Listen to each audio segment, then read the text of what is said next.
You're listening to Flying Casual, a Star Wars podcast.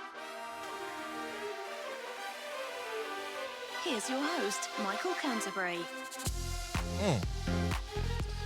Casual fam. It's been 1 week. I actually think it's been less than 1 week. Less than 1 week. Can you believe since it? the trailer. Yeah, because it's Sunday night. Sure is.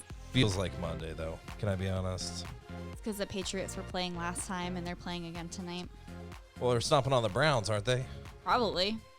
I think that's what's happening. 100%. I really don't care. But too bad there's no trailer at that halftime. That would be epic. But friends, welcome to Flying Casual episode. Is it 6? Might be. 6, I think. Wow. Imagine when we get to 96. I won't even know what episode we're on. But when we get to 100, that should be easy to recall. when we throw a right? party. We'll throw a big old party. But Casual fam, it's been a week since the Rise of Skywalker final trailer revealed. Has everyone taken a deep breath and really come down off that high? Holly, have you come down off the high? Well, I think I just watched it like 7 times before getting on the podcast. Yes. And why is that? Because you didn't actually really watch it fully until then. Well, now I have. You did casually, but, well, that's funny. No pun intended. I don't know if that's correct, but you watched it casually when it aired. You were busy. Mm-hmm. I was busy freaking out and having a panic attack. Yeah. So you got to watch it 7 times straight. We paused it a couple times. We found some cool stuff that we never saw before.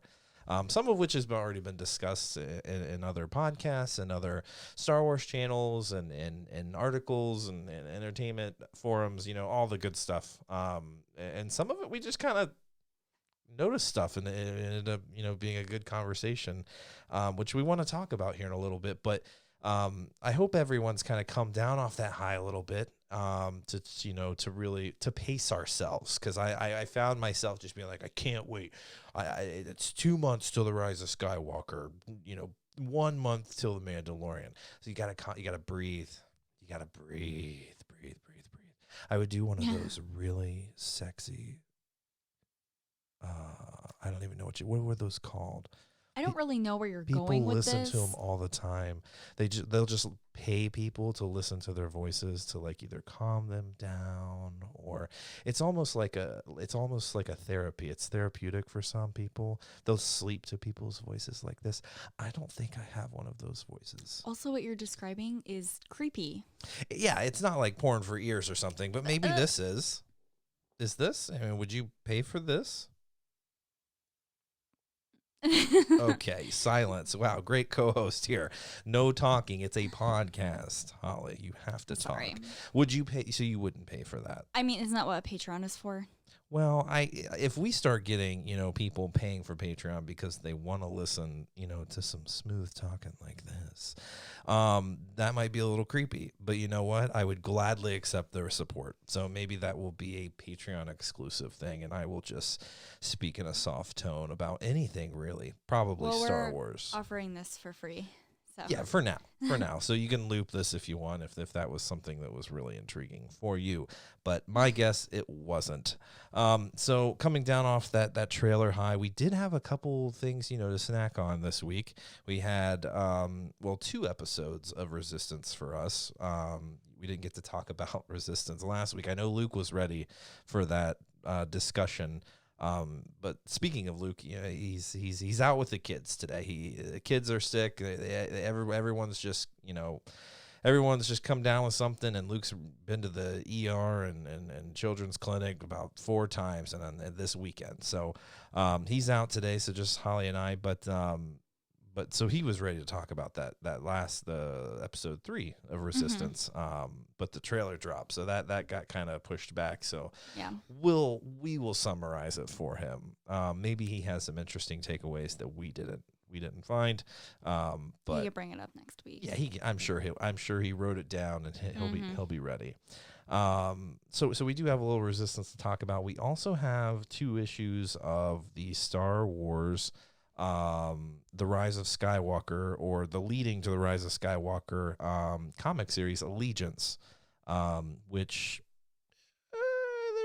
they're okay. I got some issues with them. There's some fun stuff, but there's some issues with them that we'll talk about here in a second. And then I kind of want to lead into another discussion about the trailer. We're not gonna break the whole thing down here, but a couple of interesting. We're not gonna break the whole thing down. Not the whole trailer. I feel like that would be a lot, and a lot of people have already done that. There was a lot of like play, pause, pause. Yeah. I've done trailer breakdowns in the past, and it is a lot of fun. It's just overwhelming, and it's very taxing going scene by scene. And a lot of people have already done that, and that's a lot of the reason why we see the blade or the whatever the dagger is that Rey has in her hand. So a lot of people have already done that, but I just want to talk about a couple of those scenes that really struck up good conversation with us. So we'll get to that towards the end, but really excited about that. So Resistance happened. And that's pretty much it, right, Holly? I mean, episode 3 and 4 really just didn't go anywhere. Missing the mark. They quite literally didn't go anywhere. So episode 3, just a quick refresher. We got the Colossus crew. You know, they're burning through fuel. They're running from the First Order. They're running out of food. They're rationing supplies. I can't remember what's the cantina barkeep's name. I don't know. I totally forget her name, but she's getting upset. She can't be serving anyone. I want to say Aunt May, but that's not. No, Aunt this May. is the wrong universe. The wrong universe. It wasn't Aunt May. It wasn't Aunt May. It's something, or I can't Somebody remember will tell us. Somebody right now is like screaming. I don't know. Not a lot of people are watching Resistance. And you know what? That's totally fine. But so they're running out of fuel. They're running out of rations. And I think they're a few clicks away. A few clicks when in the Navy. They're a few, I don't know, parsecs, whatever you want to say, away from Dakar, which we know is the Resistance base in The Last Jedi. And so they think they're going to go there and get some supplies, see some friendly faces, yada yada. They find that the planet's been destroyed by the First Order, but they also see the dreadnought that Poe took down in that same area. And so like, hey, maybe we can get some fuel off the old ship there, or whatever. Get some makes hyperfuel. sense. Yeah, because also they need to make cool callback. Cool callback. It was cool to see that scene and kind of knowing what's happened kind of in between there, filling in some of those. That time there for The Last Jedi. So that was cool. I'll give you that. That was cool. But they go try to get supplies. Doesn't work so well, but they end up getting the hyperfuel that they need, I believe, right? The pirates go in with Kaz and the crew and all that stuff. Do you recall that? Do they get it? Yeah, they do. Because remember, Niku. Is that his name? Niku? Yeah, I think so. Why can't I remember these names? It's terrible. I don't know. I promise I'm a Star Wars fan. It's just hard to really follow the show sometimes. I just don't really feel like the characters in Resistance really leave that much of an impression on you. Other than Kaz, because he hits his head all the time, which happened again in episode 4. Okay. Should be dead. So they successfully get the hyperfuel and load it up and they jump and that's that. Unless I'm recalling episode 2, I don't remember. It's all kind of bleeding together because not much happens. But so they go through and they blast off, and I think this is the point where oh God, the old Sarge, what's his name? I don't know. Whoever's the guy who's kind of like the old leader. He's an old rebel soldier. He is getting the aces up to speed in combat because really Kaz is the only one that's been trained in combat. He and old Sarge, can't remember his name. This is a fantastic synopsis, I think. Right? I think this is fantastic. Probably like this is what not the best. Well, too bad. This is what you need to know. So they basically get the aces together and Hype's back. We haven't seen Hype in a while, and he's just kind of a silly character. Basically, they go do some training exercises near this ice planet. They run into an ice monster, and they all pretty much survive, and it's kumbaya, and everyone's friends, and Kaz becomes one of the aces. End of scene, right? I mean, there were some hurt feelings and some stuff you skimmed over there. Yeah. They didn't take it very well when he joined, and he wasn't really welcome. Because he's not really an ace. Yeah, I get it. I totally get it. He's the one that, gave The First Order chick. Tam. Yes, Tam. The one name that I can remember. One name that you can remember. Really, he betrayed him. He's a resistance spy. I really got to put that in quotes there because I'm not sure how much he's actually relaying to the resistance at this point. But they find out he's a resistance spy. I get it. I totally get it. But he wins their hearts back. He saves them. Yada yada yada. Next episode, I think we're in episode 4 at that point. Yeah. Still hanging around that ice planet.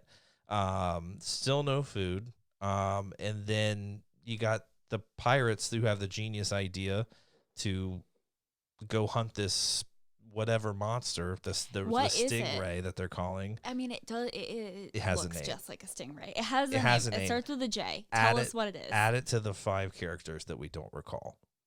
Yeah. Just add it to that list and we'll correct it. We need a flying corner. Casual corrections corner or flying casual facts or something to clear all of this up. Maybe just have someone else do a recap because flying casual missed connections. Wow. I mean, I guess would we have anyone really though, interested? I don't know. I guess we probably wouldn't remember their names. Yeah, it'd be like old Sarge and that one chick. Yeah, that one chick. Sorry. Not great with names in Resistance. Probably not great with names at all. This is a problem for me, actually, because in real life, I forget names very easily. And then so someone comes up, hey, man, hey, buddy. Like, it's just like a real life thing. I just do not have a good memory. So when it comes to, a television show for 7-year-olds and it's not that interesting, it's hard to recall. I can see their faces for sure. Yeah. I know who exactly I'm talking about, but could not remember their names. Hard to describe. So the pirates are like, we're gonna, show that, this captain of the Colossus really doesn't know what the hell he's doing, and we're gonna undermine him. We're gonna undermine the crap out of this guy. No one should trust him. Everyone's wanting to leave. Aunt May there in the cantina is wanting to leave. Yeah. And they're like, no, we're gonna get some food, and then, if we do, y'all will be fine and we'll stick around for a while. And Kaz and Tora have the genius idea of going with them to show some sort of kind of camaraderie that the captain is on board with this plan because if it's successful, they want him to have some. Was it camaraderie or was it they just wanted to make sure these guys weren't doing anything else? Oh, I don't think so. I think it was pure.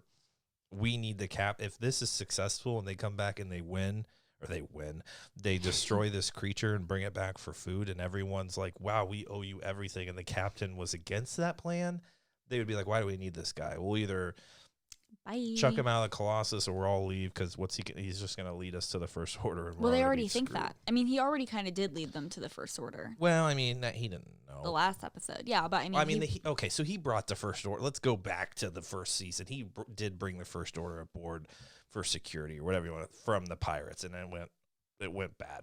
So technically, yes, he did bring the First Order into the mix. And he calls himself out on it, though. Well, yeah, at least he's honest about it. Right. Did we watch the show? I don't know. We totally did. So, you know what? So you got the Kaz and Tora and the pirates, which did not realize this until this episode. The pirates' ship actually looks like a real pirate ship. Yeah, if we think that pirates actually had ships like that, do we know really? I mean, Captain Jack Sparrow did. Whoa. The Black Pearl. Use that as a actual fact reference? Yeah. Okay. That works. You don't know? Yeah, I mean, skeletons and crap. Am I right? Is it fact or fiction? If it's on television, it's fact. Real. Yeah, it's real. 100%. So they all go out. They think they're going to destroy this stingray that they saw because they think it could feed the entire Colossus for God knows how many years or whatever. Yeah. They go out. It goes all wrong. The pirates actually retreat because they can't destroy this thing. And then, Kaz and Tora are like, wow, that was crazy, but we really need to go back and destroy this thing. Let's take the blasters weren't working. Let's take a cannon. And so they take the cannon, and of course, the dog. The Tora's dog ends up sneaking name? its Buggles? Buggles, sure. Yeah, it's so ridiculous. Buggles is a disgusting character. What? Yeah, He's just got think he's cute at all. Bird feet. If it was Babu Frick, then yeah, I'm down. Babu Frick is not Buggles. No, but we he's did much learn cuter. that Babu Frick is from this. Nope. No, that was something that different. was my mistake. I thought this was the same planet that's being referenced for the Rise of Skywalker. This is actually a moon. Sure. Did you read that? Well, you're pulling out facts. I don't know actually if what you're saying is true. Somebody fact check me then. Oh, wow. This is a nightmare, but we're getting through it. I thought we would spend 5 minutes on Resistance, and we are struggling. We're probably at, 15 minutes now, 3 times where I thought we would be with it. Okay, wrap it up. That's what she said. Yes, practice safely. Moving on. So, Resistance, Kaz and Tora go and pretty much destroy this animal, this stingray, which I actually thought was strange because I don't know if I've ever seen a Star Wars episode of anything where they're hell-bent on going out and destroying some creature for the sake of eating it. And it didn't do anything to them. Usually, I think all of Resistance does not feel like Star Wars, though.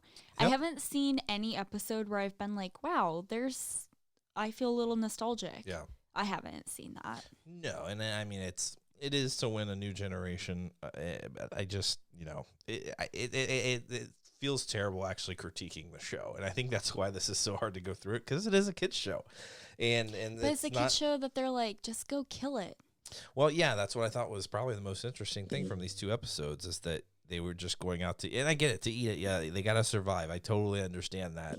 But you're right. Like it almost ate the dog. Almost ate and that's how they actually made it okay, is that this dog was with them and it escaped, and this thing was about to go eat it, and that's when Kaz pulled the trigger on that cannon. Have we seen anybody with pets in Star Wars before now?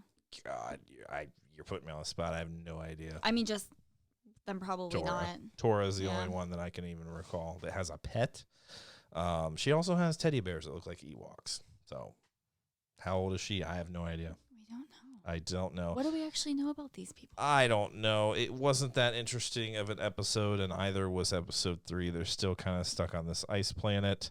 I think it's a moon. Moon, whatever it is. Holly's fact-checking me live. That's fantastic.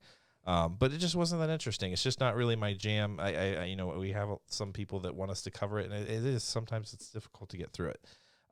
But I really don't see that it's going to play too much of a part of anything, and we're already in episode 4, and I feel like they're just kind of stuck at this point. I really don't know where it's going. We didn't see the First Order at all. We didn't see Tam. We didn't see any of those folks at all. Because I think initially what we thought is that,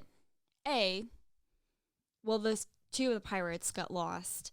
Thought they were dead. We thought they were dead, yeah. But I think that we thought that at some point during this episode, they were going to change their minds about wanting to kill that Rey and be like, we can actually use this. The Stingray. Let's clarify that. Right, not Rey. Yeah. Okay. The Rey. I was like, we're calling the Finn. Maybe there's the Rey too.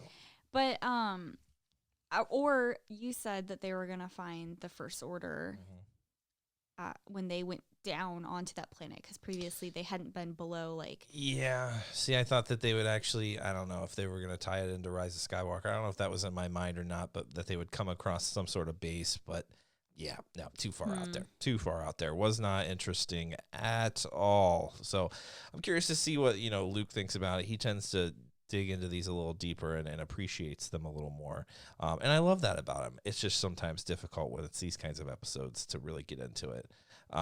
Because it didn't really move the story along. And I think he would agree with that. It just didn't really move us along very much at all. Maybe we just upset every single person who is like, but I love And that's okay. And because everyone has different opinions. And I know there's a lot of people that love it. I mean, it was one of the best animated shows of the year for the first season. So I totally get it. And I think it just, a younger audience would appreciate it more. Those of us that are wanting it to really tie in and move Star Wars along, it really doesn't feel like it's going to do that. It seems like it's very limited. It is cool to see kind of what's happened in between, The Last Jedi, but I don't know. I don't think Kaz is going to be referenced at all. I don't think Kaz is going to make an appearance in The Rise of Skywalker. I really just don't see that happening. Now, supposedly, people are saying that Colossus was in that group of ships in the Rise of Skywalker trailer. I gotta go look that up. I don't know if I believe Did that. we see that? No. I didn't either. I saw the ghosts, and I don't even know what else I saw. There was too many ships in there for me to even focus on one other than the Falcon. I really haven't stopped and looked at it very closely, to be honest. So That would be interesting, though. Yeah. I mean, if they join back up.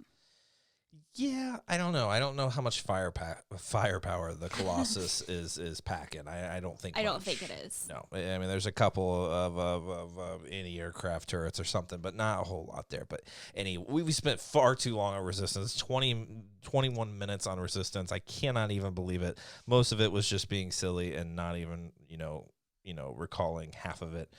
Just reminiscing on that moment of watching Resistance, and that's it for that conversation. So sorry about that, folks. But Moving on. Moving on to Allegiance, we had two issues, the second and the third from the Allegiance line. It was okay.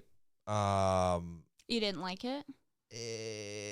Yeah. Here's my concerns with this. It's 4 issues, right? I'm not expecting a ton out of it, but if Star Wars tells me that it's must-read material for the Rise of Skywalker, I'm thinking that we're gonna visit, a couple of planets and maybe interact with more than just one ally. I feel like we've only focused on the Mon Cals and the Corrin, and I cannot believe that they've drugged this out now into their 3rd episode. So, hey, Chewie's joining us. You want to recap Resistance for us, Chewie? Nah, He heard his cue. He's not interested. So I don't know why I'm surprised that we've focused so much on the Mon Cal. So I don't see them as being a huge player in the Rise of Skywalker either. So, Holly, you do much better of recalling things, obviously, than I do. We start out in the 2nd issue. We have we got Rey, we got Leia, we got Rose and C-3PO and Chewie going to talk to the Mon Cals. Yeah. And they find out the Corrin as well. It doesn't go so well, right? It doesn't. They're not welcomed with open arms, per se.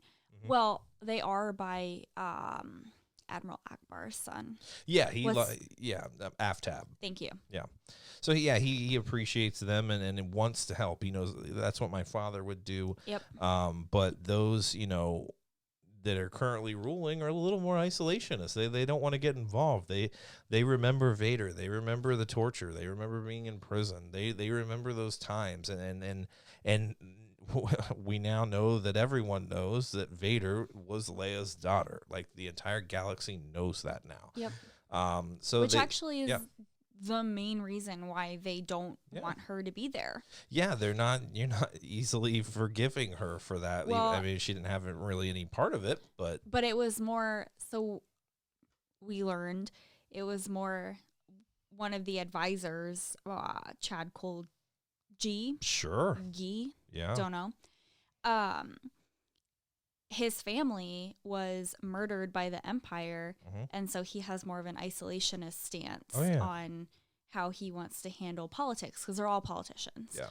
And that's why he is encouraging them to say no to her, but she's not going away. We know, if anything about Leia, she's very persistent. Yeah. It just, but that's the thing. So a lot of the galaxy is probably doing something very similar. They're just like, ooh, remember those years of the Empire? I think we'll stay out of this one. We sided, with the Republic, and we got hurt. We got hurt by, So they a lot of people got burned, and I think this kind of shows that this isn't just Mon Cal. This is Mon Cala. This is the galaxy. But what's interesting about that approach to it is that we also see at the same time Kylo Ren is somewhere else, and he actually murders somebody who wasn't even helping the Resistance, but just simply because the Resistance visited that planet and visited people, he was like, well, you're a traitor, and this is treason, and now you're going to pay for it. So it doesn't really seem like it's a very good idea to take this like isolationist approach, because it doesn't really matter to the First Order if you are with the Resistance or not. If you had any interaction with them, you're the enemy. I mean, that's very, he's following in his grandfather's footsteps. He's doing exactly what Vader would have done in that situation. Ruthless. Which, I mean, it's funny because then he even says, like, the Empire was actually too lenient with you people. Mm-hmm. So he's out of control. Really funny. They destroyed they destroyed an entire planet with the Death Star, and then Starkiller Base destroys an entire new republic. So yeah, I mean, he's right. He's right. I mean, they definitely took it up a notch. So we're on Mon Cala. You know, the Leia goes to try to petition the government there to join them and help out. And this is going to affect you whether you're hiding or not. That they're going to find you. They'll it's going to affect you. And she's right. And she yeah, she is right. It will. But she tells everyone, you know, everyone else go wait back. Like anyone else in here that we were going to disrupt these talks, go wait in the ship. Yada yada yada. Yeah. Well, she's worried about them seeming too like aggressive. Yeah. And so they're on the ship, and this is where we get to a moment where I was just this has happened a couple times with Rey, and one being when she was on the garbage planet, and the Force, you know, she was having issues with the Force. I was like, wait, what? Like, what is happening? And you brought up something when we were talking about it, or you were reading it, that Rey just has these moments of just naivety. Yeah, she is very naive and immature, and I guess I would have expected that character after the Last Jedi to have matured a little more, but it's hard. You have to think about it. We think of it as two movies, which we're used to those two movies being, you know, being a movie, and then a couple years go by, and then another movie. These two movies were back to back, and I need to remember that as much as we've seen Rey progress, it still was like a day. Like 2 or 3 days. Like it wasn't that long. Yeah, that's a good point. You know what I'm saying? It does feel like she spent a long time with Luke, but I guess when you look at it, maybe it wasn't. She just learned a lot really quickly. Yes. That's overwhelming. And that's the thing. So I think we're gonna see a year or so pass, and I think Rey, from the trailer, it looks like she's training. We see her with the remotes, and she's blocking blaster bolts and stuff. So we see her training. We know we're going to see a little bit of that. And this comic's doing a good job then of reminding us, hey, she still has a lot to learn. Yeah, not much time has passed. Maybe we'll learn some more in a novel. So we need to remember that, because just like you, I found myself being really annoyed with her. Rey is one of my favorite characters in this sequel trilogy, but when she says the kinds of things that she said, do you have that scene up? So she's on the ship with Chewie, Rose, and C-3PO, and I think this is when Leia said initially, like, I'm going to go out there first because I'm the familiar face that they've already interacted with, so let me handle, like, the introductions first. And Rey gets really upset by it. She says, she says, here we are at the bottom of the ocean on a planet on the other end of the rim, away from the real action. This is just lovely. And C-3PO then says, well, perhaps General Organa has realized that discretion may be the wisest course of action, which C-3PO is the voice of reason. We know he's right. Mm-hmm. And then... Go ahead and dismiss him. Go ahead. Right. Go ahead, You should have listened. You should always listen. Yeah. Well, we'll see.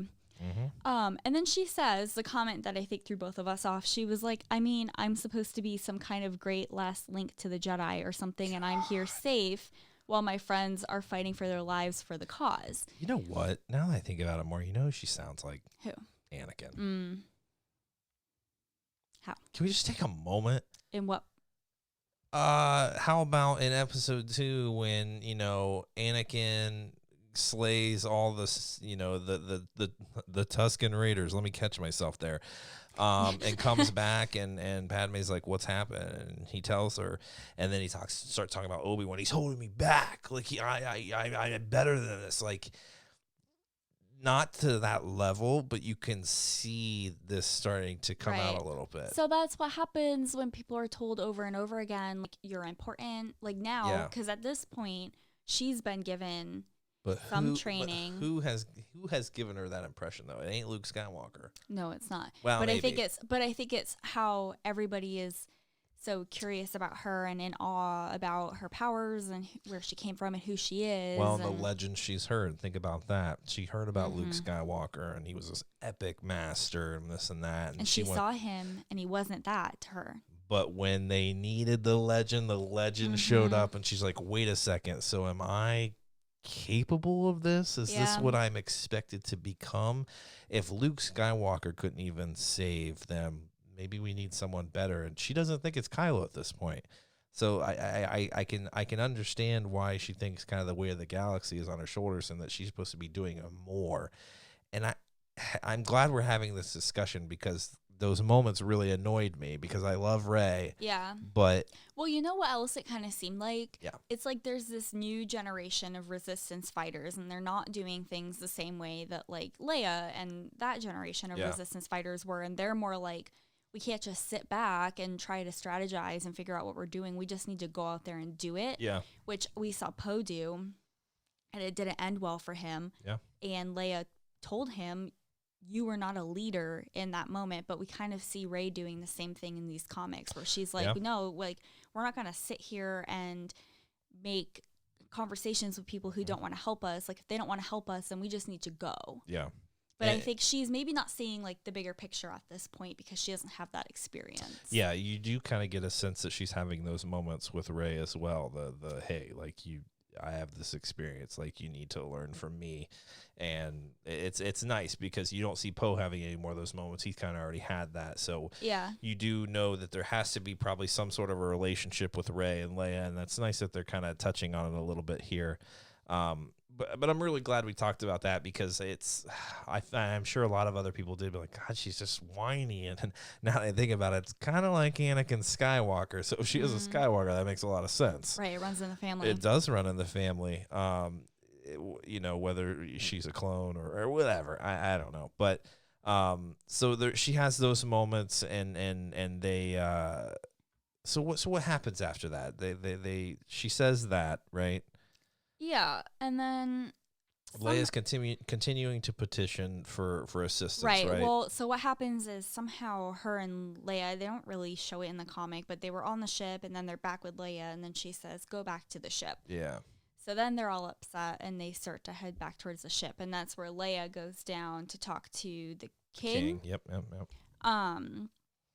And tries to petition him to get on board with joining the resistance and helping them. And that's when I think the king is like, we endured, well, he said, how dare you speak of sacrifice? Because she's asking them to make a sacrifice. Yeah. They've made sacrifices. And he said, you dare speak of sacrifice?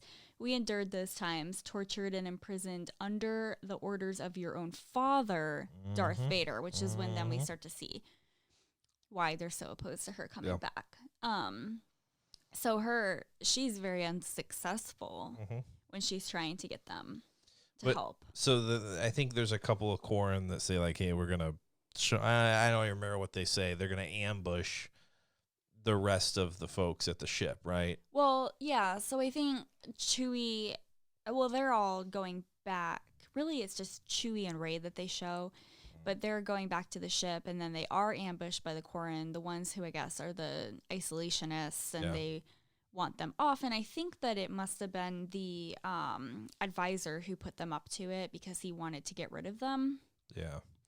But so they ambush them, and Chewie and Rey kind of fight them off, but then they're caught by the other Corran. And so to the Corran, it looks like Rey and Chewie just kind of like went back to the ship and started fighting people on the streets, which isn't what happened, but it gets them in a lot of trouble. It does, and then at the end of that issue, we see some of the Corran contact the First Order and say, I think I have something that you're going to be interested in. They go to Hux directly. They do, and it's the pretty much the Resistance, and they have them now. They have them in custody, and so that's where we begin. The next issue. They're in custody, trying to make their case. Does Rey have another moment when she's in custody? She says something that's silly. Do you happen to know what that is? Oh gosh. For the record, this comic has a lot of pages. Does have a lot of pages. I can't remember. She says something else that's silly. And basically they're not buying it, right? I mean, the Corran and the Mon Cala government, they just, it doesn't matter what they do. I think I don't know how they say you just need to go. What happens there? I think actually we're getting into the third issue now. I don't think that happens in the second one. So Sorry, I think now we're going into the third issue. Yeah. I forget exactly what she says, but basically what happens is they decide that she's going to battle some ancient. Oh, so they can't be. They're not able to come to a consensus here on what they're gonna do with him or whatever. And they mention somebody studied their ancient history and how they settle judgments and things like this. And one was a battle to the death, and Rey proposes that, right? I don't think it was Rey. Okay. It was one of the Corrin. Okay. Who proposes it, and he says, because I think that what happens is Leia tries to bring it back to like this is what the First Order wants us to be doing. They want us to fight between like amongst ourselves instead of like figuring out like how we're going to come together. And then the Corrin are like, you can't trick us with your nostalgia, so just cut it out. Yeah. And then it was actually one of the Mon Cala who says it. Well, whoever did. I mean, he says yeah. That I actually don't know. It doesn't matter. It does not matter. But basically, they have to do this like ritual where Rey has to fight off some droid that they have, and whoever wins is the side that gets to decide what happens. Yeah, because it's not the Corrin who actually proposed the battle. He has some,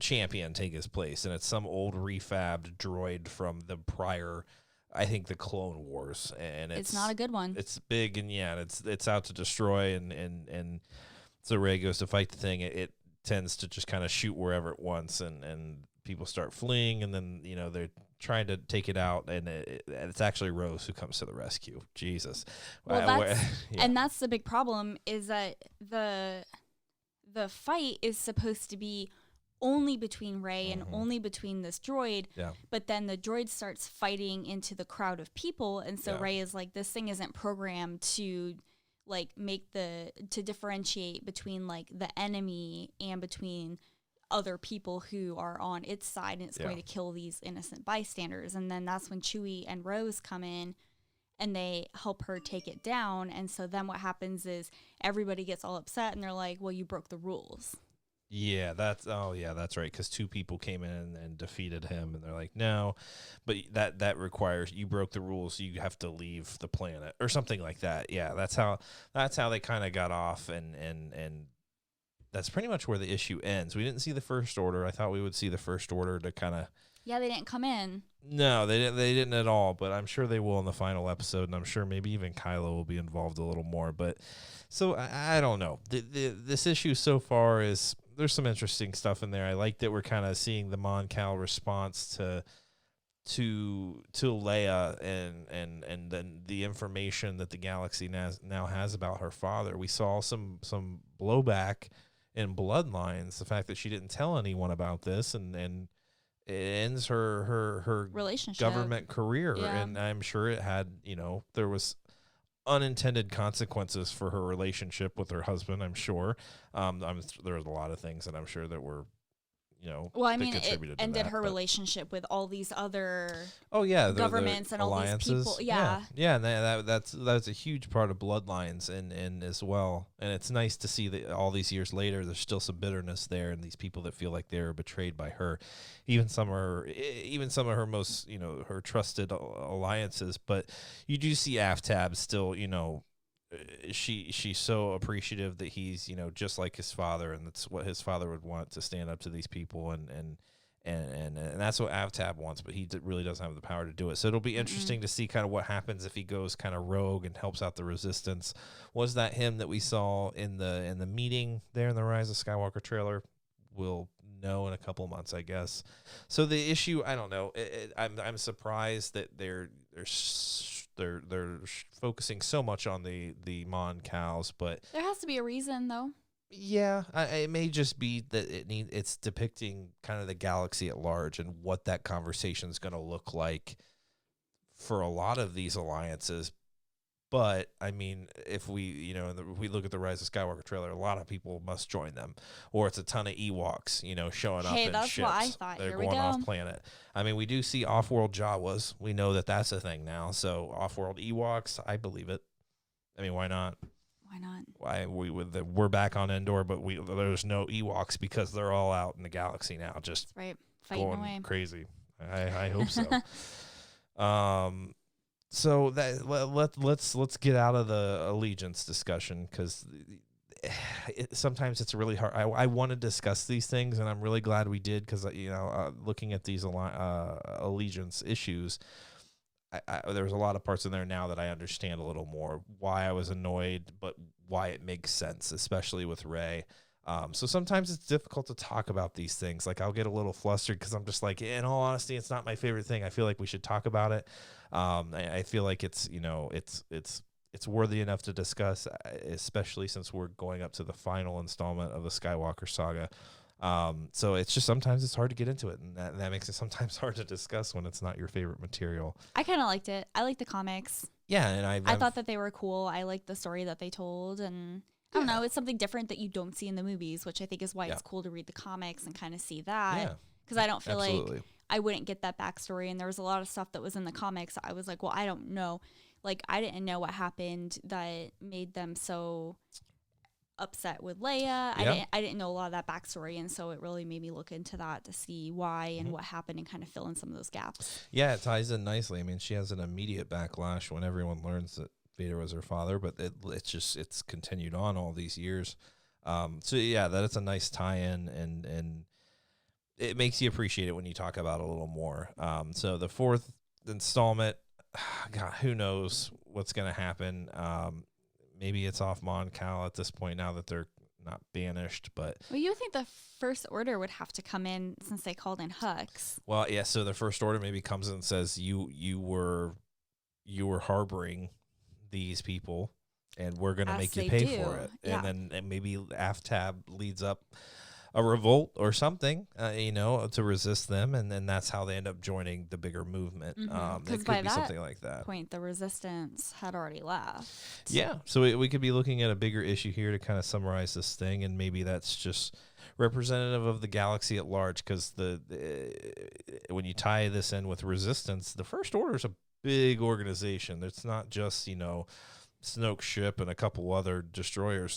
They got a big operation here, and I'm sure they're cracking down on a lot of other planets and other organizations. So when's the next issue release? Wednesday. So we've got a few days, unless they're taking a week off, which I doubt it. So we'll know about that soon, and that'll wrap up that. And then we should be starting to get some of the novels to come out here soon, which will be nice. We've got a nice, I think it's the Rise of the Resistance. I'm pretty sure that's what it's called.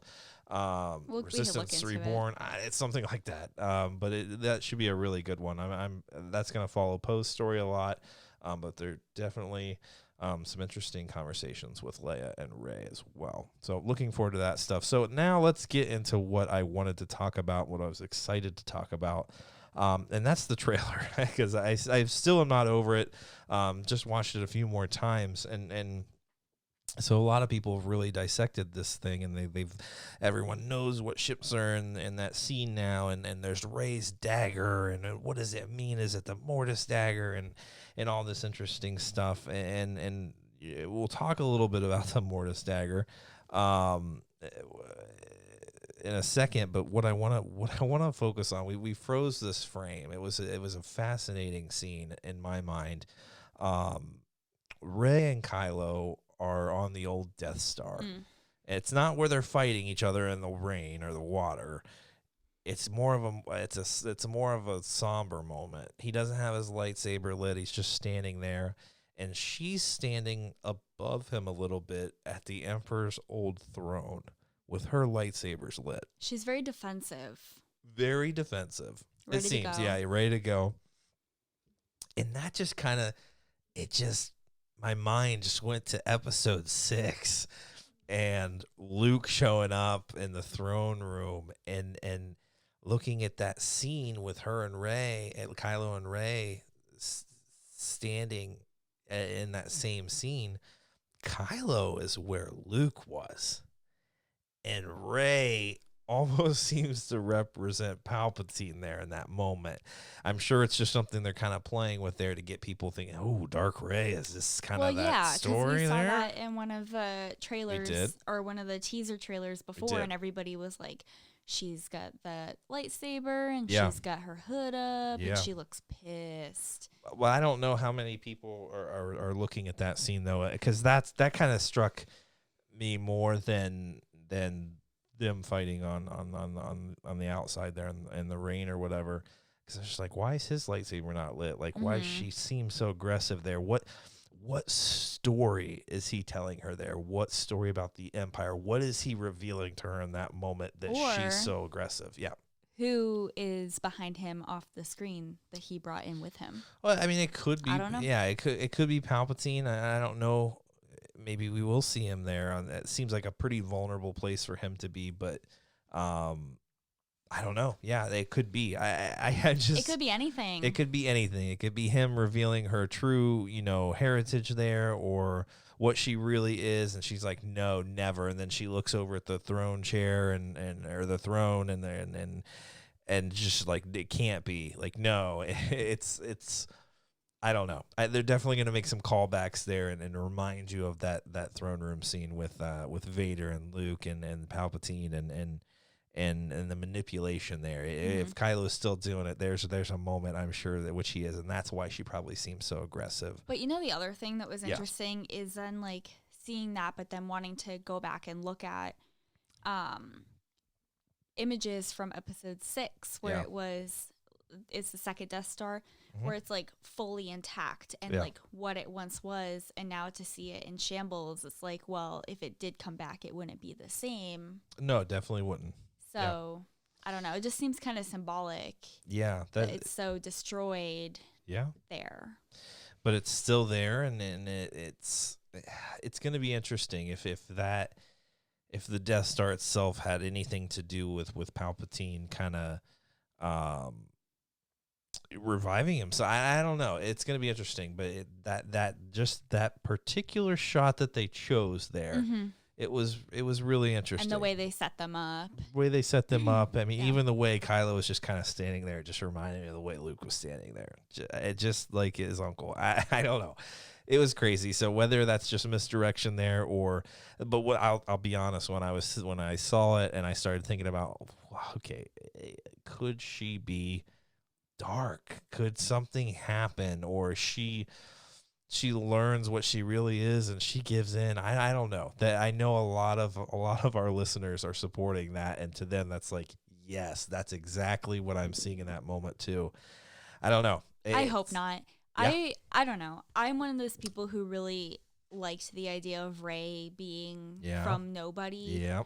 So I don't like that for a couple different reasons. I agree. Yeah. But I also don't see her as being dark, because if you remember when she goes on the island and she visits Luke and she finds that place and he's like, you immediately went to the dark, but she came back. Yeah, did she? Yeah. Yeah. I don't know. It kind of looked like Anakin kind of came back too after he slaughtered Tusken Raiders and did all these terrible. It looked like he had moments too where he came back. I don't know. All bets are off here. I also love what The Last Jedi did and making it seem like, she just can't be nobody, and she's what the galaxy needs in this moment, and it's totally possible, and I love that.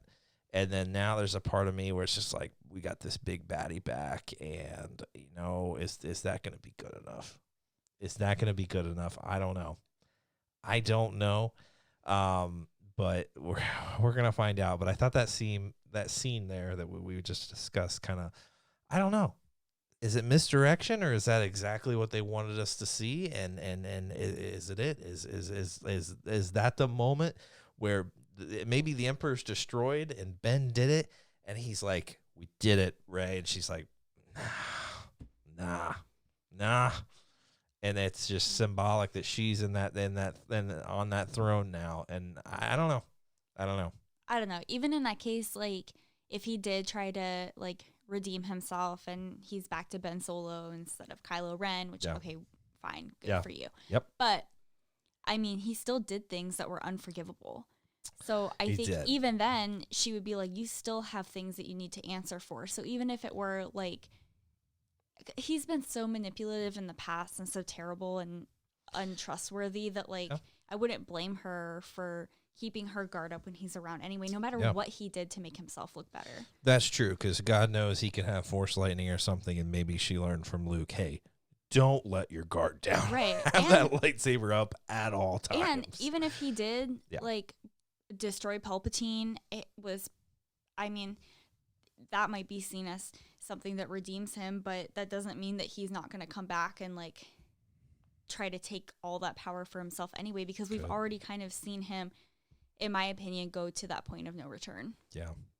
Yeah, no, I agree. But you could say the same thing for Vader. Mm-hmm. I mean, we just so easily accept Anakin's redemption there in 6. You know, for the love of his son or whatever it was, we just accept it. He turned. So after all the terrible things he did, maybe it's just that simple. But what would it be for Kylo that would make him want to be redeemed or redeem himself? I don't know. That's why I always thought it would have to be his mother, but I don't know. That's tricky now. I don't know how they do that. That's true. There's something that he is wanting to run from, and that's a nice segue into what we were going to talk about. I do want to throw this little nugget in there about the cover of the Kylo Ren comic that's going to be coming out in the near future, that shows Ben Solo and Luke fighting the Knights of Ren. That's a whole discussion in itself. I don't want to touch too much on that, but the description about it says that, like, so Ben destroyed the temple and he's being chased by all the Jedi at the temple, because they want to avenge their master who he killed, which is Luke. They all believe that he's dead. And so the description goes on to say something along the lines of he needs answers, and Snoke may be his old friend Snoke. So he's been talking to Snoke for a while. His pal is the only one that he thinks he can go to in this moment. So what is it that really set him off there? What is it that would require him to be redeemed? What's going to make that better? That he found out that he destroyed, his uncle's temple, and I mean, pretty much Luke Skywalker as we knew, just kind of broke him down to nothing. So it has to be something big. You know what I'm saying? It would have to be something big, right? Because it also, like, I guess thinking about it again, I think it might have also been something that Luke knew about, because absolutely. For like everything that Luke had been through, for this to be his breaking point, it kind of seems weird. Yeah, especially when Luke is talking to Rey, and he's like, Leia and Han thought it was Snoke, but it was me. It's like he doesn't even blame Snoke in that moment. He just failed. There was something so terrible that he just failed. Whether it was just the darkness rising in him or whatever that he couldn't tame, so be it. But what caused Ben to turn like that? I just can't imagine it's something as simple as, my family didn't tell me that Darth Vader was my grandfather, and I have to find that out from the galaxy. I'm sorry, that doesn't, in my mind, lead him to become this villain. It really doesn't. I get not trusting your family, and that's, but you killed your father over it, and you attempted to kill your mother over it. And he was so not remorseful. Oh, absolutely, it was needed to be able to kill Ben Solo. Like he separated himself from that. Yeah. Disassociated himself. Yeah. I don't know. He was weak and foolish like his father. What was so weak and foolish about Ben Solo that he couldn't handle whatever news or whatever it is he learned that he ran from? I don't know. That's a whole nother discussion. I really want to get Luke's thoughts, too, on that cover, because I sent it to him, and I think he was blown away, too. Like, what does this mean now? Like, was it just Ben Solo that destroyed the temple and ran off? I thought we were led to believe in The Last Jedi that a few ran off with him, but maybe not. But anyway, he's being hunted by them. Yeah. And maybe the Knights of Ren step in and, come to his aid. And Snoke's like, help this one. I don't know. So that's kind of leading us off. But I wanted to mention that because I do want to discuss that next week. We'll talk about that a little more in depth and what that could mean, what that history looks like there, and what are the consequences of it. But the other thing that a lot of people are breaking down in the trailers is the scene where Kylo and Rey are coming together and they're destroying what the Star Wars show confirmed is Ben's or Kylo's monument to Darth Vader. They said that it seems like it's confirmed. I know the Star Wars show folks haven't seen the movie or anything, but that kind of I didn't know that. I didn't know that they had confirmed that. Yep. That kind of like changes how you view the trailer, though. Why so? I don't know, because like you have this idea that they're somewhere. I don't know. I just feel like that kind of changes. Yeah. But I mean, that's what everyone's jumping to, and if what they said was just their speculation, so be it. But it's coming from the Star Wars show. I kind of took it as a confirmation. Maybe that was not just, but I'm sure it was. If they're given the okay to say it. Yeah, that's what I kind of think. Yeah. Maybe they were given that okay, just to complicate things more. It's just weird then, like, where they made the decision to, like, place that image in the trailer. Yep, it's, like, weird because it jumps, like, to where we presume we're on Endor, and then we're on the second Death Star, and then all of a sudden we're back on Kylo's ship. Could be. Like, where is that monument then at that time? Some meditation chamber of his? I don't know. I don't know. I think I said this earlier, that it's, like, pretty symbolic that they have it, like, the two of them destroying it together. Agreed. But in that moment, when they're destroying it, I don't know. It kind of looked like Kylo destroys it and kind of pointed at it like, yeah, I told you. I don't know. It seemed silly to me. It just kind of, that scene ends quickly, so you can't really tell what he's doing. But Rey, in one hand, she's got the saber. The other hand, she's got a dagger. And so the real sweaty fans out there start saying, that's the Mortis Dagger. That's from the Clone Wars. It looks just like it's a hand. It's smaller, about that size. I don't know. And it looks similar to it. And when I showed you the clip and the Mortis Dagger, you said, nah, that's not it. That's not the Mortis Dagger. I don't think it is. There's no way. It might look similar because of the color, but that's it. Yeah. It has that glow coming off of it, and I think that's why people were like, that's it. That's the one. That's fair. But I don't think.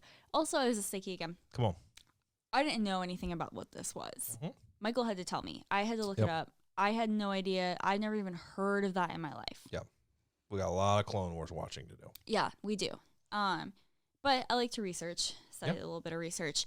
And also, that would mean that dagger had to have picked her and decided it was going to show up and make itself available to her. Well, it's like you're trying to lead me down this rabbit hole of talking about the Chosen One. Sorry. It keeps coming up. Which, it's relevant. Yeah. Well, we can bring that up we can talk about it later. I feel like, we're at an hour now, so we gave the Resistance, episodes a little too much time there because we're really we're peeling back the onion here on the conversation. We just needed slowly. to warm up. We need to warm up, and I think it's that conversation warrants a lot of time.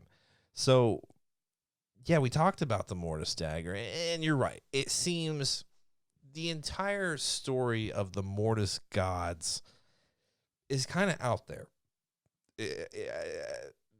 Just me, I don't know how you would fit that entire story and what that dagger signifies and what its potential is and why is it here now. Right. It seems, everyone I'm sure listening knows the Father, the Son, and the Daughter, and their Force abilities, and the Father. They're all very powerful in the Force. The Father especially. So you have that powerful character, Palpatine coming into play, being so powerful. Yeah, you can try to make those connections. I feel like in the final Skywalker installment, I don't know if we'll necessarily be trying to tie in all that stuff with this story. It just seems like it would be too much to fit into 2.5 hours, especially because, I feel like on one hand, they are trying to give these, like, as you would call it, deep and sweaty Star Wars fans what they want, which is all of these callbacks, all of this knowledge. But on the other hand, you also still want to pull new people into this franchise and you want to get new fans. And I don't feel like having this weird, like, random piece of knowledge that happened outside of the Star Wars movies suddenly show up in a movie and also, like, be so important. I feel like that's not, like, a good callback to have, because then everyone's going to be like, well, okay, this doesn't mean anything to me. Well, I mean, it was confusing in the Clone Wars, too. So I can't imagine putting on the big screen and trying to explain the Mortis Dagger and why would Rey have it. That would require a lot. And maybe we're just overanalyzing. Maybe I think that's what people were doing. I think it was just kind of I mean, they knew what they were doing when they made the thing. So they knew that it was going to get this kind of interest. They know how the fans are. Exactly. They knew that people were going to be talking about it, and that's great. And if people are talking about it, that gives attention to the Clone Wars, and new people are like new Star Wars fans coming in, and everyone's talking about it. They'll be like, "What? Oh, the Mortis Dagger. Let me go check this out. Let me watch all 6 seasons of the Clone Wars." And also, I mean, we spent an hour before this just going over, like, the backstory of Cheesy Pete's. Yeah, we spent a long time. That was brutal. Let's never spend that much time on Resistance ever again. No, not Resistance. Oh. Going over the backstory of, like, the Mortis Dagger and what all that was. Well, that's the thing. We didn't even really get into it. I mean, you didn't get into, the father, knowing that the Chosen One had been someone, identified. And so he calls Anakin to come here and he needs him to take his place and tries to give him the dagger and all this stuff. But I will say this, since I didn't know a lot about it, which I assume that any other fan out there who hears these theories and then reads the backstory but doesn't have a lot of the other knowledge that you might get from the comics or something like that, like, started getting me talking about things, and then you were like, well, no, that's not okay. So, like, what did I say? I said, okay, so if we're taking that same dynamic where Palpatine says in the trailer, God, what does he say? He says something about how, like you're coming together. Yeah, here you are together, and that will be your downfall or your... Yeah, they piece it together. It doesn't sound like it's coming from the same statement, but he says it'll be your downfall, Right. Regardless of what it is, I thought that he was referencing when he says you're here together or you came together, he was talking about Rey and Kylo. Could have been. That they had to be in the same place at the same time where he knew where and when. I don't think you're convinced of that. But then I was like, if it's the same, if they're talking about the same dynamic and everyone's like, well, Rey has this dagger and that's how she's going to kill Palpatine. I don't know. And it's so that leads down the little rabbit hole that we were discussing.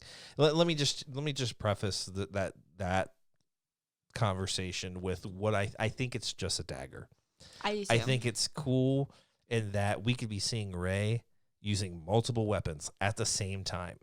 I mean, we see her with the staff all the time, but a lightsaber and a dagger. And if they're fighting the Knights of Ren, who are force sensitive in some regard, we think that we saw one with a lightsaber on the cover of that Kylo Ren comic. But they're also highly skilled warriors. They're highly skilled warriors. Not all of their weapons. Some of them are just blades. They're not even like lightsabers or not even, they don't have that power. So she could just be fighting with, a lightsaber and stabbing people with a dagger.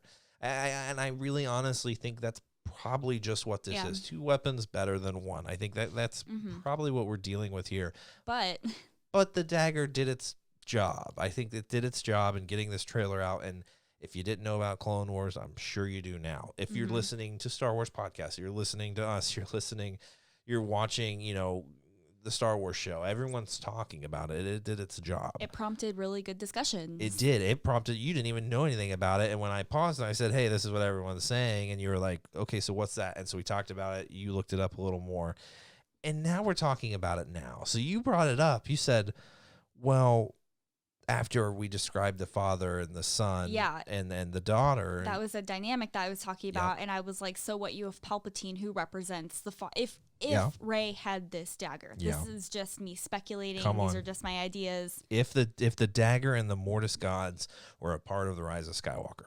That's the sandbox we're playing in. Everybody else gives their crazy ideas, so I'm going to throw mine out there. It is crazy. Okay. I love it. So But I was like, if Rey has this dagger and Palpatine is bringing her and Kylo to this place at the same time, Yeah.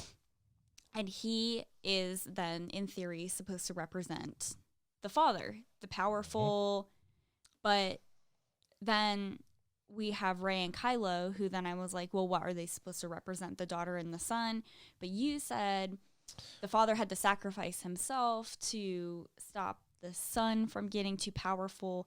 I agree that talking about it, I don't see that same dynamic with like Palpatine, Kylo, and Rey. But it did start a conversation where I said, Yeah. then Palpatine, if that he's like the father, then maybe that confirmed that Rey was in fact a clone created by him. Yeah. You started talking about the contingency plan, but Yeah. and I was like, well, then Kylo would have had to have been also a clone or had some sort of relationship to Palpatine. And I said, Holly, hold the phone. Let me go to my bookshelf and get episode or issue 25 of the most recent Darth Vader line and show you something. Now, that issue, I don't know if it's as black and white as everyone thinks it is, but I mean, let's be honest. It very clearly shows Shmi Skywalker pregnant with Anakin and the Emperor around her manipulating her belly, it looks like, right? Almost like creating. I don't know if it's creating him or affecting him in some way, making him dark. I don't know, because I mean, I don't believe, I don't know. It's a disturbing. It's a very disturbing scene. Yeah, however you look at it, it's just all disturbing. Yeah. And it says on that page, there was no father. There was no father. Something about this isn't natural. So it makes you think that Palpatine created Anakin, right? I mean, Right. that's what that comic leads you to believe. How would you interpret it differently? Exactly. I mean, she kind of looks pregnant there, and if it's, it's her I don't pregnant, and no, then she's he's manipulating, definitely pregnant. and then it's him manipulating the child to become the chosen one and be dark and be his right hand man. Sure. Or did he create Anakin? Sure. I don't know what the truth is there, but you said, Kylo would have to be a clone. Well, not necessarily. If Anakin was actually created by Palpatine, well then Anakin had Leia had Ben Solo. Mm-hmm. And there's so that connection. There's the connection there with Palpatine. And then if Rey is, who knows? I mean, Palpatine could have created her too. And now I'm going down those theories that I don't necessarily agree with, but now it's like so much of this is kind of tying together. I don't know what to expect. And we've said that before. Well, that is crazy. That is out Every there. time. There's no way. And personally, like, I've said it a million times. I just said it 2 minutes ago. I'll say it again. Yeah. I really like the idea of Rey being nobody. Yeah.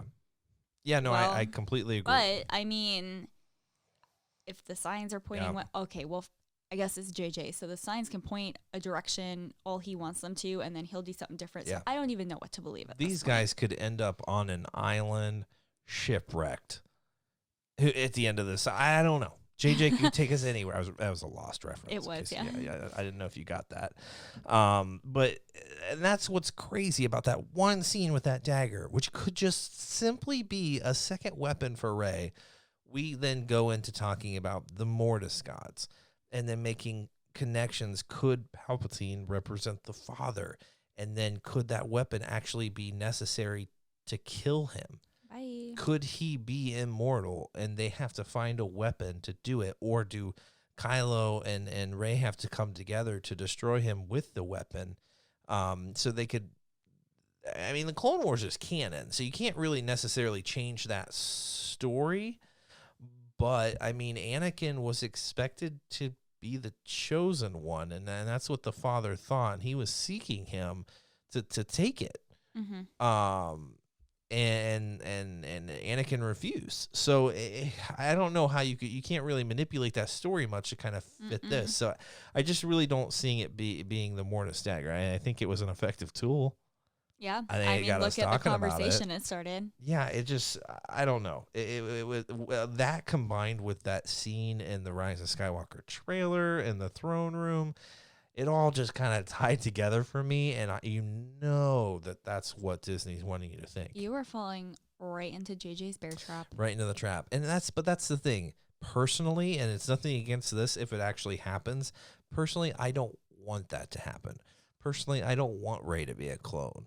Personally, I don't want Ben Solo to be redeemed. I don't want Ben-demption. I just want him to be an evil jerk. Ben-demption. And if he is going to be redeemed, then he needs to die. I said it before too. I was like, an ultimate sacrifice. Well, yeah. Some people are just bad people. Let him be a bad person. But I think Mark Hamill's statement, is more relevant now. I think even before that, this isn't going to go the way that we think.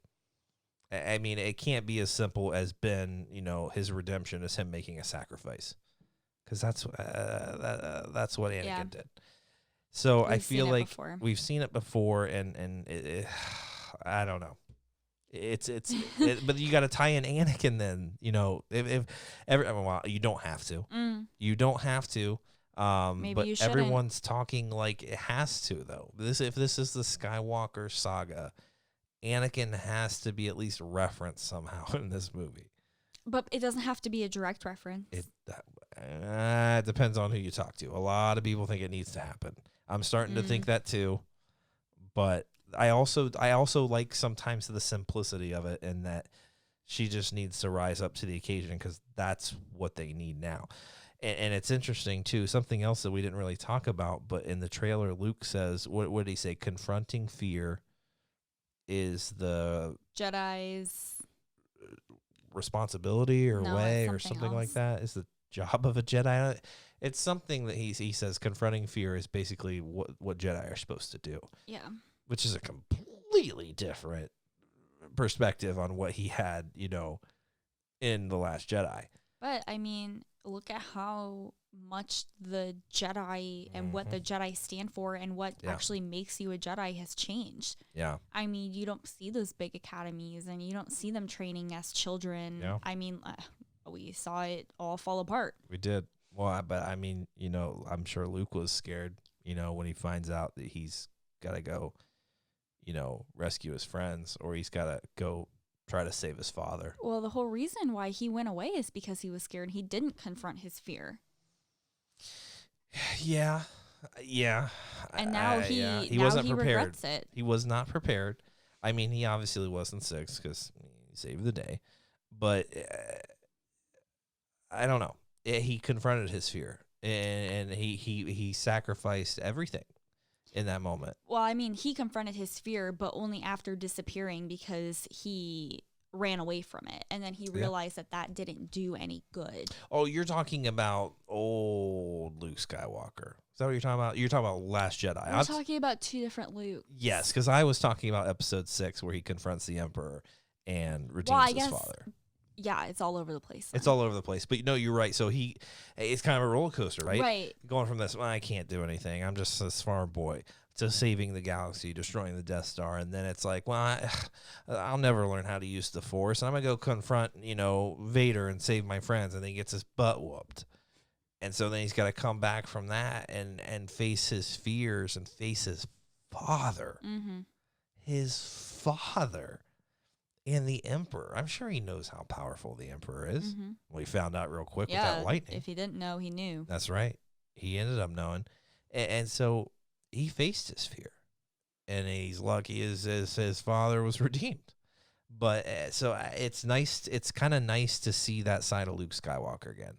I loved what The Last Jedi did with him. I love that he needed to have that moment to hit rock bottom and say, you know what?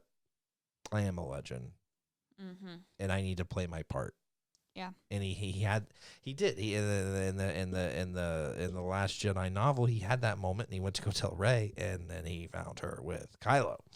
And disappointing. That was disappointing, and so that kind of ended quickly, but it was nice to kind of see old Luke back. At least in that quote, it makes it seem like he's back, and he's like, you alone have to face it. We've given you everything we can. It has to be you. It has to be you. Yoda and Obi-Wan, well, at least Obi-Wan thought that Luke was the last hope. And that's almost kind of like what Luke's doing here. You're the last hope. You're what's needed in this moment. You got to rise to the occasion. Yep. The question is, was he talking to Rey? I was going to bring it up. Or was he talking to Ben Solo? We just don't know at this point. I don't know. I am more unsure now. Oh, yeah. Come on. In this very moment than I was probably an hour and 14 minutes ago. Yeah. No, I know. I know. I am too. I've been confused for a long time. Yeah. Because and that goes for all of us. I think we've all been confused because we all thought this was going to go a certain way and it didn't. And I think we're all in for a surprise as well. Thanks, JJ. I mean, JJ said our heads were going to explode. They probably will. They will. They will for sure. So, guys, these are just our thoughts. As kind of, jumbled and kind of piecemealed as they were. I hope we got it out there, kind of what we were thinking, because I don't want to break the trailer down, too much, but just looking back at those moments really sparked really interesting conversation, and I kind of wish we would have been recording it in the moment, but we try to come down and recap it as much as possible after watching Resistance. That was maybe that was our mistake. Maybe we shouldn't watch Resistance before podcasting. Yeah, and then we just talk about Resistance. You almost have to just like record them separately, like you need to, and then put it all together and say, here's our Resistance conversation, here's our comic conversation, and here's the trailer breakdown. But yeah. I think I just kind of wanted to get to the big discussion, and we didn't get to spend enough time on it. But that's kind of where our mind went looking at the trailer, and I'm curious. Did you guys make some of those same connections? I know a lot of people are focused on that dagger, but did you see that throne room scene? It's just it's tense for what it is. It's just, why is Ben so vulnerable in that moment? It seems like I don't know. I was kind of I didn't really appreciate that moment as much as I do now, but I'm glad we talked about Resistance. I'm really glad we talked about Allegiance, because I can appreciate Rey's immaturity and her naivete. Did I pronounce that properly? Moira, yeah. If you're a big fan of Schitt's Creek, which we are.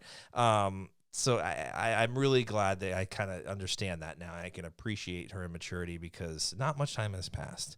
I think that's something we all agree on now, and so we can forgive her a little bit. We'll see. I'm sure we're going to see her develop more in the Rise of Skywalker. And that's what we want. Absolutely. Yeah. So, guys, thanks for sticking around. I hope you did, and I'm sorry about those first 30 minutes. Getting those thoughts out can be a little tough. It's also 10 o'clock, so a late Sunday night record sesh. Just kind of breaking it down as best as we can.